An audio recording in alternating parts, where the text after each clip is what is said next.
Alright, today we're going to talk about how to make a screen recording on your iPad. So the cool thing about screen recordings is that it allows you to record whatever's on your screen and whatever you are saying. So that's what I'm using right now to make this video. And so if you were to need to record something on your iPad, like solving a problem or something like that, you could just have the problem up on your iPad, kind of like I have this notes document open right now, and then you could write whatever you need to on it. And it's pretty easy.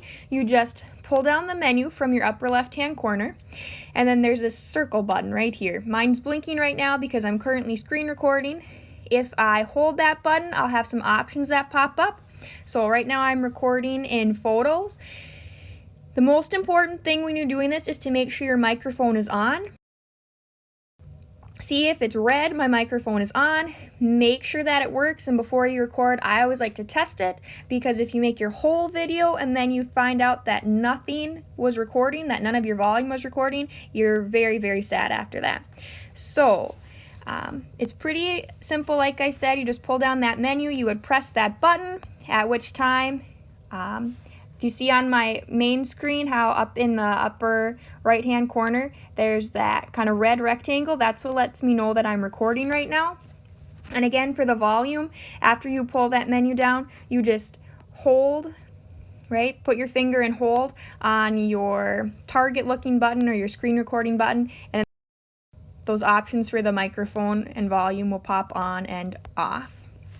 So hold down on your screen recording button, and then make sure it says microphone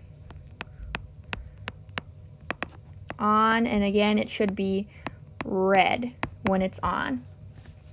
If you pull down your menu and you don't have that screen recording button, so you don't have that target looking thing, that circle within a circle, here's what you need to do. Go to settings, and then you have all those different options, and we're going to go to control center. And then we're going to go to customize controls, and then we have a bunch of different options. We have a bunch of different things that can be put into that little menu. You want to find screen recording in your list and then add it. Mine is already added, right? If I wanted to take it off, I could press the minus button, but if I wanted to add something, then I just need to add the plus button. So if I wanted to add stopwatch, I'd just press the plus button, and there it is with my included options. If I want to get rid of it, I just press the minus button and remove it. So that's how you add screen recording. And if you did it correctly, you should be able to pull down that menu and your screen recording button will be right there. And like we said, now that I have that, whatever I do on my iPad, whatever I want to write, whatever I want to say, I will be able to record. And then when I'm done with it, it'll save in photos. Right, it'll save in my photos, and then I can share that either in an email, in Schoology, or wherever I need to share it. And that is how you use screen recording. And then when you want to finish, you just pull down your menu, and then you press that button, and it will stop recording, and it will save to your photos.